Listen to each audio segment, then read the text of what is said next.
Welcome to another Mother Runner, your best running friend in podcast form. We do all the talking, even on the uphills. I'm your host, Sarah Bowen Shea, along with co-host Tish Hamilton. Hello, Tish. Hello, Sarah. It's good to see you today. You too. Welcome back stateside. Thank you very much. Thank you. I am just back a couple of weeks from a trip with my daughter. She graduated from college this year.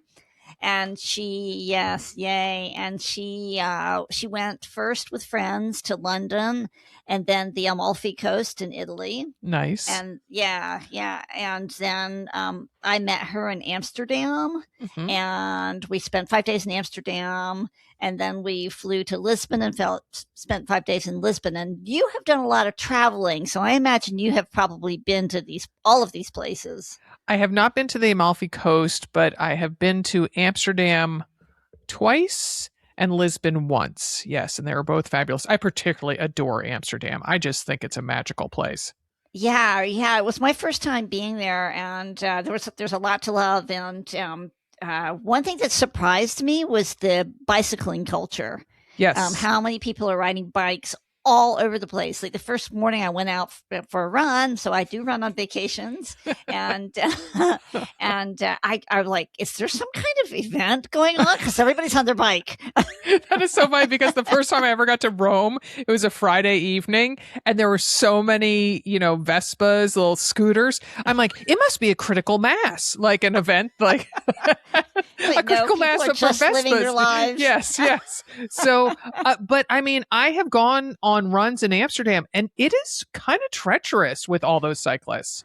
Oh, totally. I mean, even just walking around, you really have to be really careful when you cross the street. Yes. They're all over the place. Yes. Yeah. So where we were staying in Amsterdam was right across the street from a park called Wester Park. I don't know how well you know it, but I mean, that was just good luck. That was just good luck that we happened to be staying near a place that was great to run in. And I do run when I go on vacation, and a lot of it is to have some time to myself, which I know you understand, and also to get a sense of the lay of the land and to look around.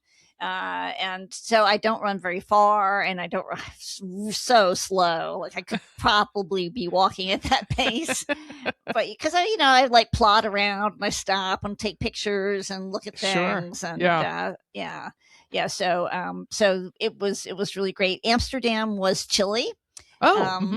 And like the high was 65, which, some people are going to say that's not chilly, but I live in Savannah, Georgia, so 65 is cool. And then Lisbon was hot, and the high was, 85 and up. And I don't know, I know you talked about vacation and running on vacation a couple of weeks ago, and I know you have done a lot of traveling. I'm curious, do you always do carry-on only? Oh, no, that's so funny. I just had this exact conversation with a neighbor last evening, and because she's going to Southeast Asia, and my family and I went to Southeast Asia about 7 months ago. And so she was asking about footwear, and I mentioned something about bringing a second pair of, I bring a pair of Rothy's sneakers, and we'd already established that having a pair of running shoes was a good idea for visiting Watts and going on hikes and things like that. And so then she was like, oh, I don't want to bring a second pair of sneakers because I really try to just have carry on. I'm like, oh, no. I do not have that superpower at all. And I think about the women who come to our AMR running retreats and they just have a carry on. I cannot do that. I just cannot. And I said to my neighbor, who's quite petite like you are, Tish, and I said, oh, well, your clothes are about half the size of mine. She's like, oh, that's not true. You're exact. And I'm like, no, it is kind of true. You know what? Here's what is true. And I just listened to your podcast about this, so I happen to know that your shoes are size 11. Yes, and therein lies the difference, right? Yeah. Because my daughter and I always do carry on. We never checked a bag. We've traveled all over the world. We never ever check. Wow. But we're both, she's 5 feet, maybe 5'1" if we're being generous. And we just stuff our shoes with our clothes, and we've got a small roller bag and a backpack, and we can do it. It's not a problem. Wow. Yeah. Yeah. No. But no, then you were saying size 11 shoes take up a little bit of space. They do. And my partner who's a man with size 11 feet. That's like, I mean, that's it. You bring an extra pair of shoes and you're done. You can't carry on. It is true. anymore. When I look at the, those hard-sided pieces of luggage that a lot of people have, those roller bags, you literally put a pair of shoes in there, and that is half the bag. And I understand that I can stuff my underwear or maybe a t-shirt or a pair of running shorts into a pair of shoes, but still, the shoes are large. They take up a lot of real estate. Yes. So I have now finally, on the last couple trips, I was very proud when I went to Wichita to see my son John in Hello Dolly a few weeks ago. I did have just a carry-on size bag. So it can be done. But no, going to Europe for close to a week or going to Southeast Asia for numerous weeks, no. Yeah, we did it. We went to China for 2 weeks. And I know that when you said that, I thought about your trip to China. Yeah. Oh, my goodness. Yeah, no. But it also helps that we were traveling in warm months, so we didn't have to, almost all of our travel, like maybe we have to bring one, hoodie that you can stuff down into a tiny little thing, but we've never traveled in really cold weather, so no layers. That's what my neighbor pointed out too. She said going to Southeast Asia in August, you are guaranteed to have hot weather. Right. I don't really need a lot of layers. Although, again, Amsterdam was chilly, and I wore all my layers and even thought about buying another Patagonia. I'm like, I've got so many at home. I don't want to buy one, but it's cold here. Oh, goodness. Well, it was, hang out with daughters time because yesterday I got to, my Venn diagrams delightfully meshed, which was that I got to play pickleball with my younger daughter, Daphne, her best friend, and Daphne's new boyfriend. Wow. Yeah. Are they pickleball players? So the new boyfriend, whose name is Jason, is a very avid tennis player. He just actually won a local tennis tournament, and he has played pickleball before. And so a word on the street is that when he heard that I play pickleball, he said, "Oh, I'd like to play with your mother." So, he's very nice. Should I mention that? Jason's really nice. Okay. Now we can talk. We can talk real. So if somebody's a really, really good tennis player, and had he played pickleball before, or did he just think, I can do pickleball? How hard can it be? I'm a tennis champion. Yeah, no, he has played pickleball before, but there's an incredible crossover. So if you've played tennis, badminton, ping pong, those all translate very well to pickleball. And so the best friend, whose name is Riley, she had played tennis before and maybe pickleball once or twice. Daphne's played it, let's say 5 times before. Wow. And yeah. I'm so shocked that it's only 5 times. That I haven't forced her. You. Hey, it's all about the alone time. We've established that.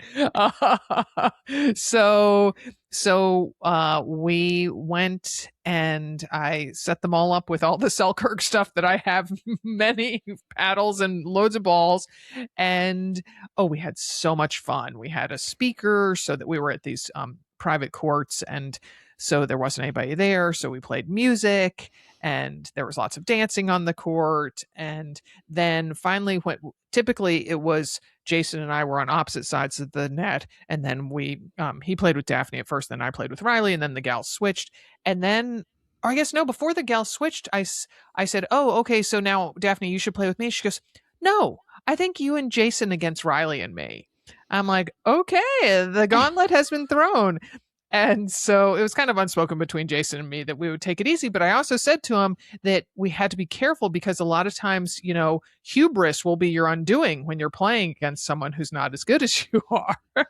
So, but then we also kind of modified the rules and we let the gals have a lot of serves. And but it was very, very exciting. And Jason totally slowed down his serve and didn't. I mean, he's kind of tall, and he has really a smashing overhead, literally smashing overhead. So he toned that down, but every single thing I did, Daphne always said, "Mom, Mom." Because why? Just You were because embarrassing she her? thought I shouldn't have hit it too hard to hit back at me, that maybe I hit it too hard, Right. that I don't know, she wasn't ready, that I don't know, that I blinked something. Right. You Right. know, You I existed on the inhaled. planet. Yes. Mom. Right. So, yeah, so it was great fun, and Daphne really had a laugh. These two outdoor private courts, then there's an indoor private court, and so I took them in to see that, and there were people playing on the court, and so I kind of had to explain why I was there, and I said, "Oh, we were just playing outside, and I wanted to show my friends the inside court." And Daphne was like, "Your friends, your friends." I'm like, what am I supposed to say? Otherwise, it's this mouthful of who you people are. So it was very fun. And I brought homemade chocolate cookies to eat, during one of our breaks. And we picked some blackberries that were growing alongside one of the courts afterwards. It was a ton of fun. So I hope to get to repeat that. Yeah, seriously, that's really fun. Yeah. So, all right. Well, let's talk about what it is we're going to be talking about today. It's a little more serious than that. It is about using running and movement to process grief and loss. We're talking to Myra Sack, the founder and executive director of Emotion, a nonprofit organization created to support community, movement, and ritual to enhance coping and resilience. Myra is also the author of 57 Fridays, Losing Our Daughter, Finding Our Way, a memoir about the life and January 2021 death of her daughter, Javi, who was diagnosed with Tay-Sachs disease and given a year to live. Emotion evolved out of a new way of living with the most difficult reality, blending Myra's lived experience and knowledge as a certified compassionate bereavement care provider with her lifelong identity as an athlete and career in social impact. A longtime runner, Myra lives in Boston with her husband and their 3 children. Our conversation with Myra will start after this brief break to hear from the brands that support our show. Stay with us. Myra, thank you for joining us and for doing the important work that you do. And we're so sorry for your loss. From photos on social media, it's obvious what a bright, beautiful light Javi was. Thank you so much. It's an honor to be here. So, Myra, we always start by asking our guests to tell us about your athletic background. So tell us about how you got into running.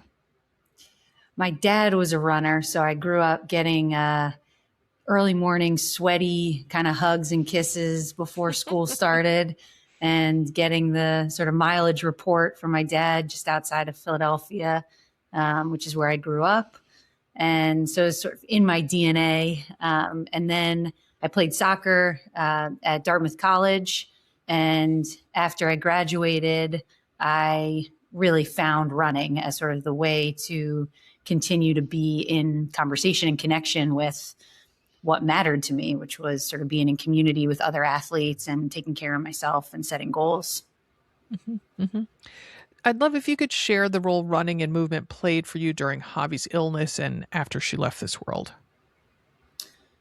Yeah, for my husband, Matt, and I, running was really the place where we were in conversation with Javi, even though she could never speak a word. And so if we were pushing her in the stroller, we were better always when we were in movement. And so what I would later learn is that because movement is this sort of naturally, inherently regulating mechanism that we have in us, and that comes from actually that pattern repetitive rhythmic activity from when we were in our mother's womb, listening to her heartbeat.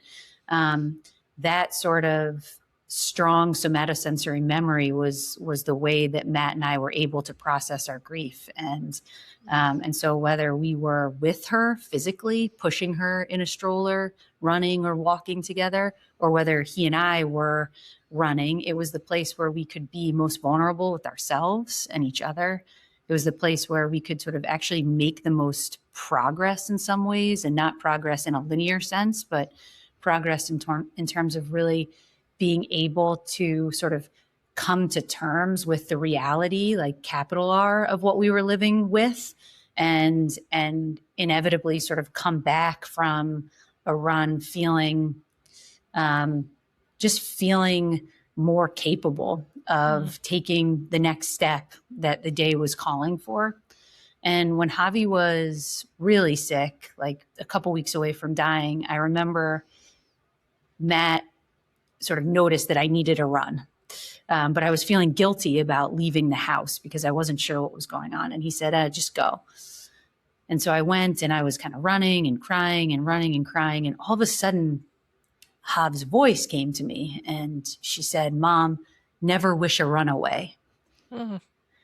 And it was this moment where I realized that like I could actually run differently and run even more powerfully with her if I learned how to be really present where my feet were and notice what was happening, as opposed to sort of worrying or wondering what was back home or what was in the future.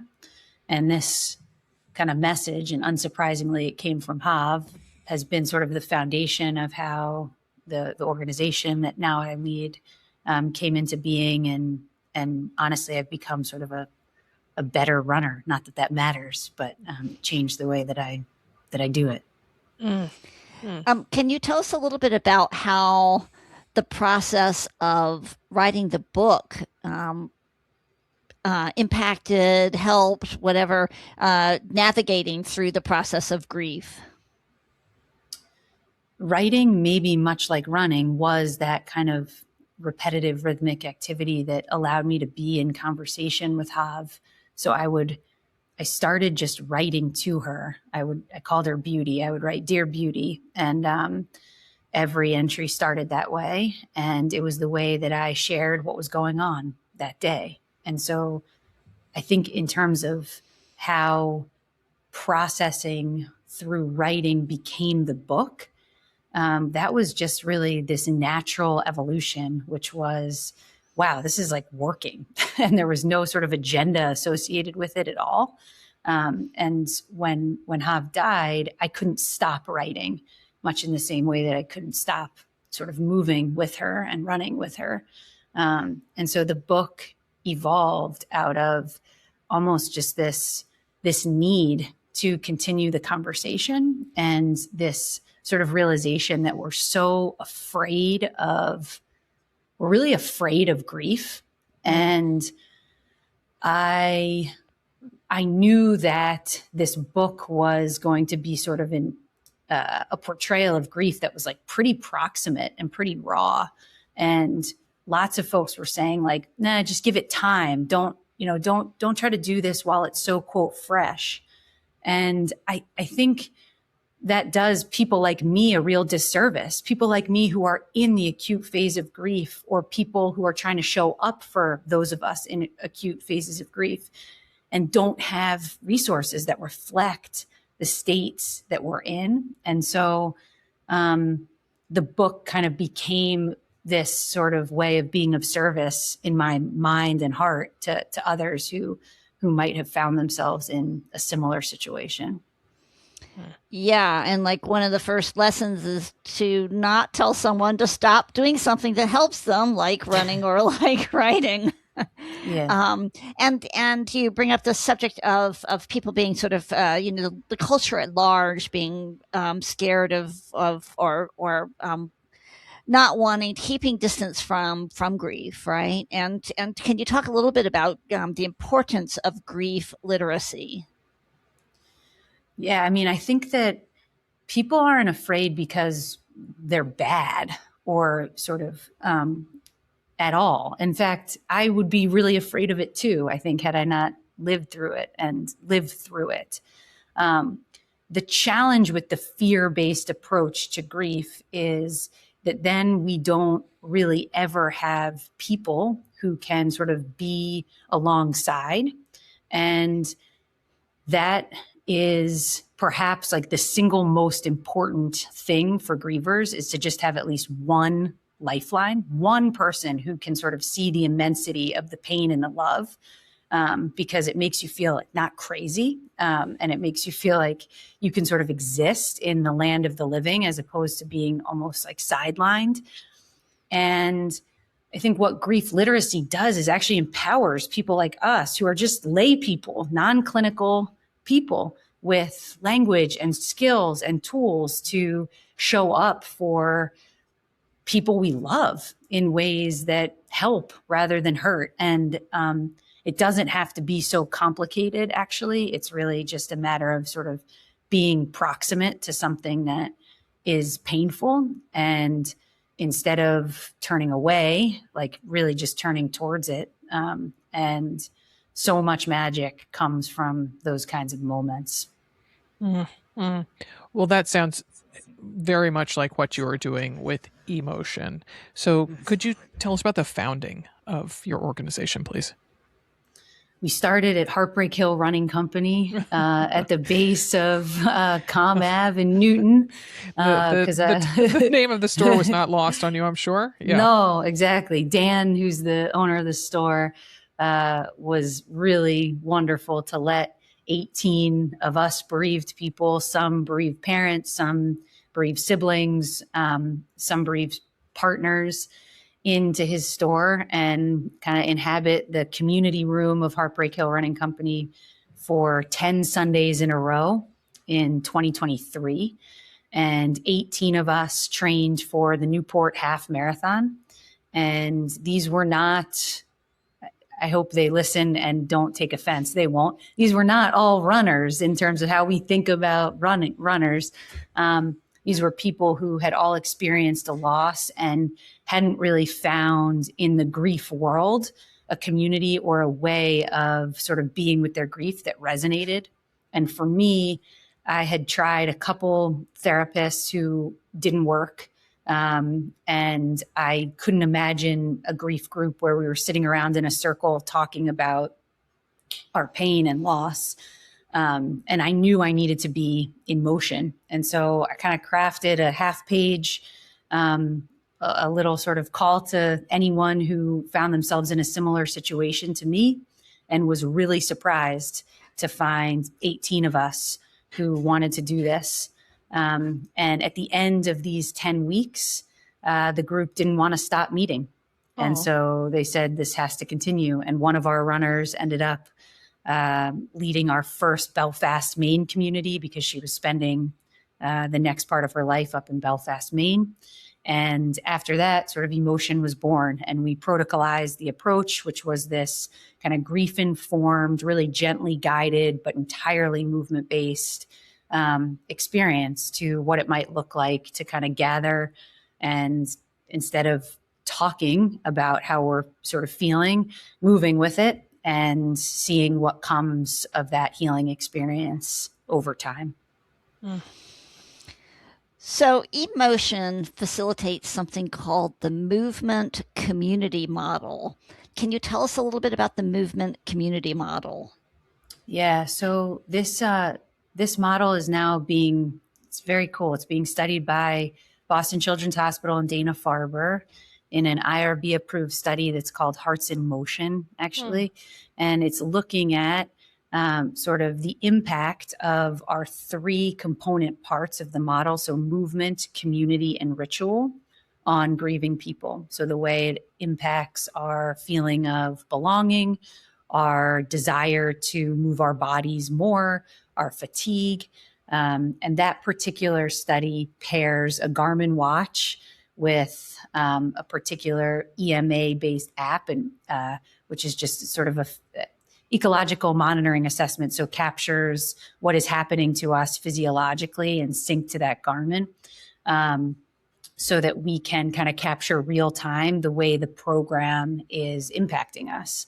And the model itself is in some ways like incredibly simple and will resonate with each of you, I think, which is that we gather in a dosed and moderate and predictable way. And those words are important. They're part of Dr. Bruce Perry, who's one of our board members and has sort of advised the model. Dosed, moderate, and predictable matters because it is the way in which sort of neurobiologically we actually enhance resiliency and build stamina, as opposed to create vulnerabilities in us. And yet so often in clinical settings or in the world, we are exposed to patterns of stress that are the opposite of dosed, moderate, and predictable. They are unpredictable, severe, or prolonged. And so our model takes that kind of neurobiological underpinning and creates this, what we call a sacred circle. That's the way we gather. It's about 7 minutes long, and it is kind of ritualized. And that is the entire therapeutic experience.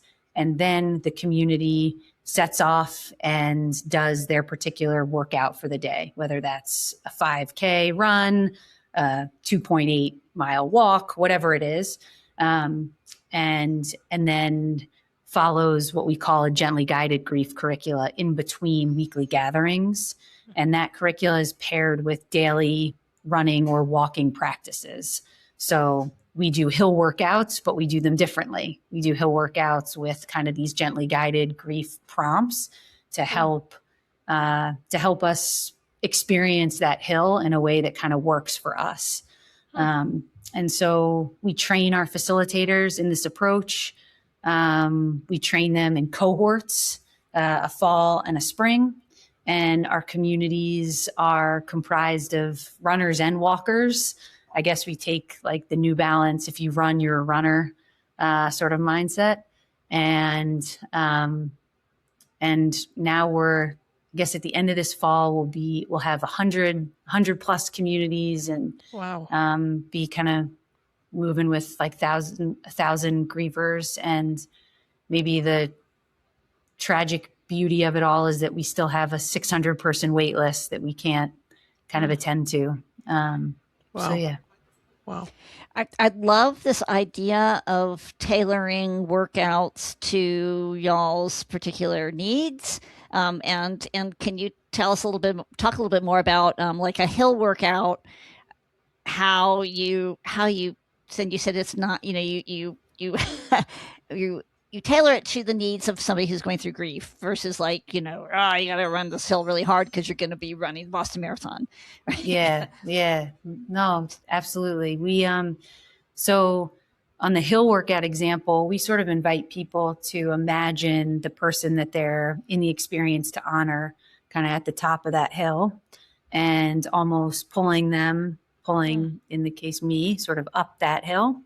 And we invite a conversation or a mantra to be sort of shared between the two. And what comes from that is sometimes we had one bereaved sibling who started that workout and was trying so hard to imagine that her brother, Sean, who had died, was like being kind of encouraging and inspiring. But what revealed itself was that like actually Sean was pretty sardonic and would have really been giving Katie a hard time. And as soon as she kind of leaned into like the authentic grief experience, it totally changed the way she was doing that workout. And it was really the first time she described as a moment where she could be in real relationship with Sean and her grief without feeling guilt or this need to sort of have it be something that it wasn't. And so that's like one example. Another is we introduced this concept of the power of naming in grief. And so one of our facilitators in Dorchester, Mass, in this out and back workout that the group experiences sort of every week, the out and back obviously gets like incrementally sort of longer. And so the turnaround point is the facilitator writes in chalk the names of each of the people who are being honored at the point in the sort of pavement where the turnaround happens. And so people get to see their person's name and they know that that is then the turnaround point. And so these are sort of powerful ways that we kind of allow our groups to take up public space, as opposed to feeling like you have to hide in a church basement and sort of be in grief group. And so what happens is runners get to interact with others on the path when they're inevitably asked, like, what are these names about? And it becomes a point of pride and strength as opposed to that sort of scary or sort of secret way of experiencing a run and a grieving experience. That's really wonderful. Wow. So, and you have mentioned, you mentioned Belfast, Maine, you mentioned Dorchester. To be clear, Emotion has chapters nationwide, or yeah. Yeah, nationwide. Yeah. Okay. Yeah. And you've touched on, but what is it that you believe makes movement such a powerful tool in handling grief or processing loss? Yeah. The most powerful component for me was when this principle became conscious that Dr. Bruce Perry has taught me, which is this idea that patterned repetitive rhythmic activity is inherently regulating to us. And because that that patterned repetitive rhythmic activity that we heard when we were in our mother's womb is the strongest somatosensory memory that we have, it trumps any shard of trauma that we are experiencing in a moment and enables us to be open to and feel safe in processing whatever we are trying to process. And so it all of a sudden made so much sense that the reason Matt and I have sort of a different level of a conversation when we're running about grief or about Hob is because our nervous systems both feel safe to go there. And I think that combined with sort of being next to someone who is running as opposed to being in front of is also just like a safer way to sort of process.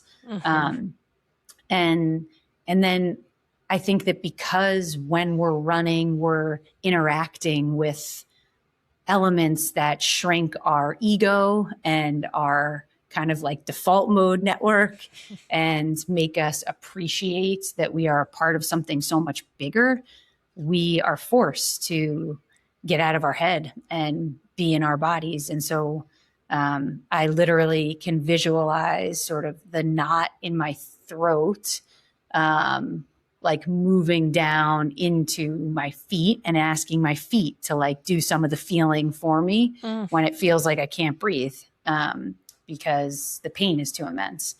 And so there's just like, there's so much that we don't have to try to figure out ourselves that is built into this magical sport that makes it such a gift, really, when it's like engaged in really purely, I think.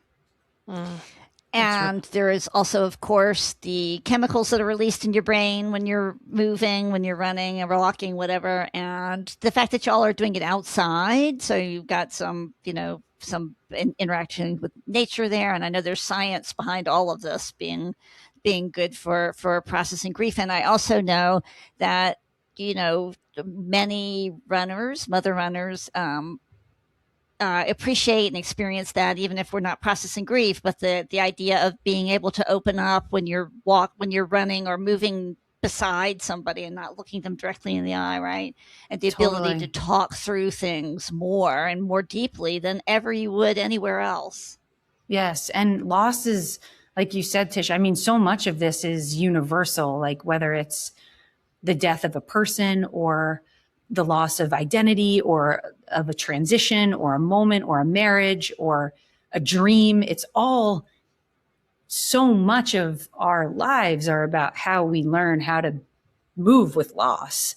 And that, I think we do that so much better when we're running.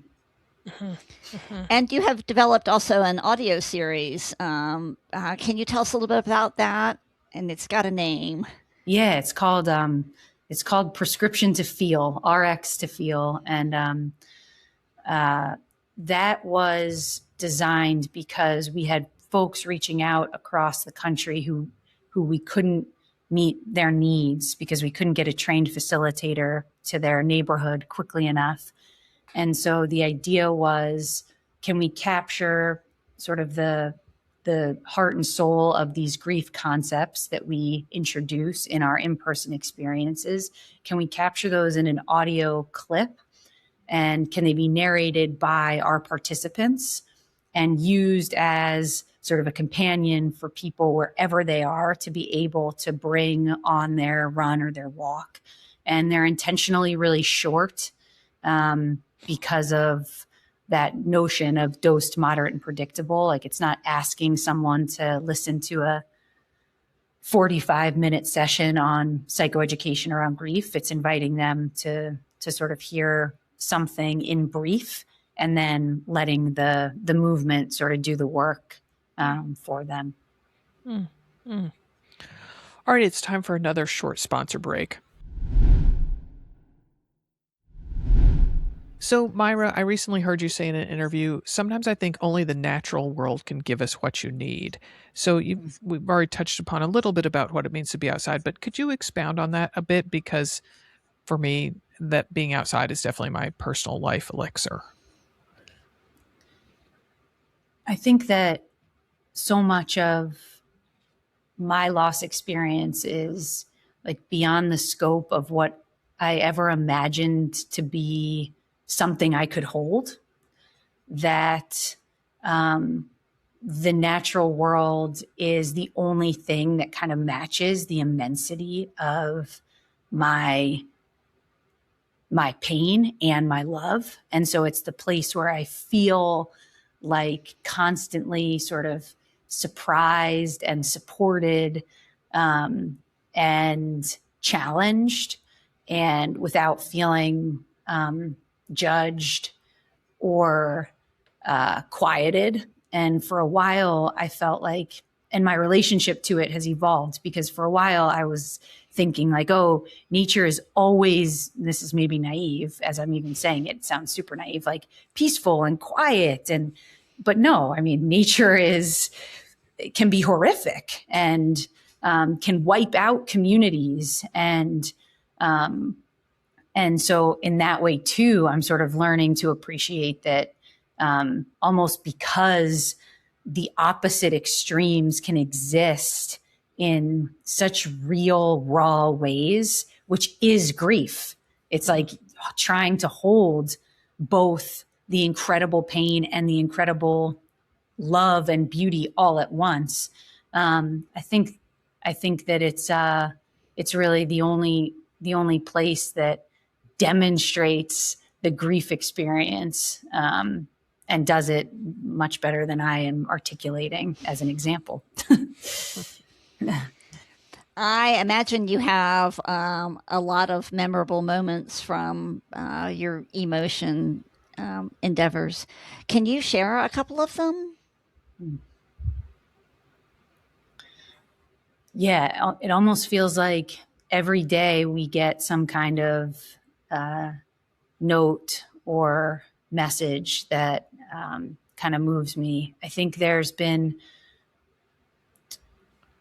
the one that is coming to my mind, and I'll change some of the details to keep it anonymous, but we had a community participant in the upstate New York area who lost two family members to a plane crash, and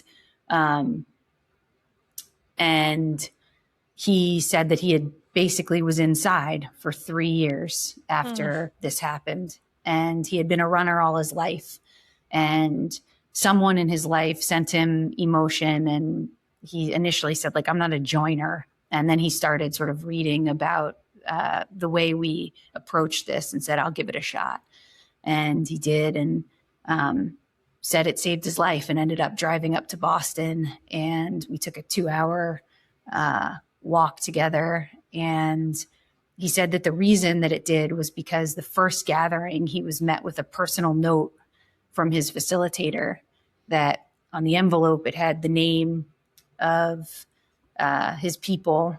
And he got to open a letter that sort of centered him in a way that he's never centered anymver I think other really meaningful ones are people who say that they never thought that they could run outside again because their child was a stillborn, and seeing strollers and seeing parents pushing strollers was just too painful. And so they just started running on treadmills all the time, and now feel like they've been able to reconnect with outdoor running in a way that feels safe.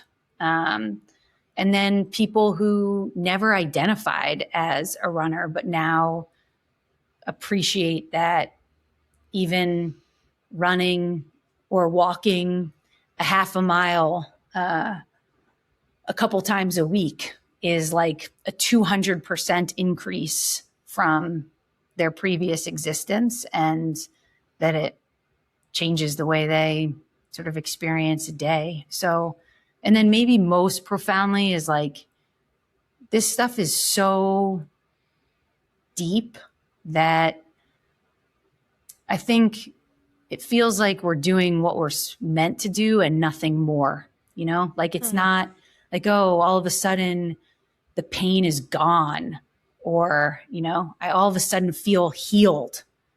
It's just like, no, I feel like I can be in this day, and, or I have someone who I can share some of this with, or I feel like I can eat healthy again and not feel guilt about it, because the guilt and shame around suicide loss is so immense that like I don't feel like I can feed myself or nourish myself. And so there's so much noise and kind of crap out there, you know, that I know you guys are so anti, which is why I was so honored to sort of be in this space with you, that can also be really painful for grieving people. And so maybe that's the thing that feels that like I want to preserve the most, is just that like, this is just a part, like a small part of someone trying to exist with a lot of pain. And is the emotion program, I mean, are those sessions, are they a finite amount of weeks? Because I can imagine hearing you talk just then, I thought the friendships and the bonds that must form in these groups just must be staggeringly powerful. And that I then see these people wanting to continue to share their literal journey side by side. Yeah, I can't. Okay, you didn't know this. We can promise that. I just got an email from our group in Hamden, led by this amazing bereaved mom whose name is Laura. And she said, she just sent this today. Hi, I wanted to share this article with you as an example of the power of connection made through emotion. I organized this night and invited the 2 other bereaved moms from our Hamden group. This article was picked up by the Hartford Courant and on the front page today. Of course, I wish it included that we met through our movement community, but alas. And it's that the title is Turning Tragedy into a Healing Movement. Project honors children lost to overdoses. And it's these, Laura had, because she got so close to these other bereaved moms, they gathered at Laura's small dining room table in Hamden, and they made this incredible art project. They called them recovery flags, because they lost their children to addiction. And so that just happened. And then we have other people who go on cruises together from our Chicago community. And so, yeah, the ripple effect is real, and the deepening of the connection is super powerful. So what plans do you have for emotion going forward from here? I mean, my big ambition is to ensure that there's a movement community for anyone everywhere. Or for a version of it to exist in a way that meets people where they are. And so we are trying to meet the needs, and we're trying to grow quickly and with integrity. And I have a dream of one day having a national summit where our participants and facilitators from across the country get to do one of these runs with thousands of them in one place, as opposed to, you know, isolated by their own smaller community. And yeah, that's the hope. Mm. Well, thank you, Myra, so much for sharing this and for creating this. And it's such a lovely honor to your daughter. Thank you so much for inviting me and trusting me to sort of be in your community's ears. It means a lot. So thank you. Thank you so much. I did not think ahead and have tissues by my side. So that was really, as you said, Tish, she is doing very important work. It's really lovely. Yeah, she got the tears flowing for you, Sarah. Yeah. Yeah. Whew. All right. Well, thanks for listening. This podcast is a production of Another Mother Runner and Feisty Media. For more on Feisty and our other podcasts, events, workshops, and Feisty Fest, where I hope to see you this September, visit feisty.co. That's feisty.co.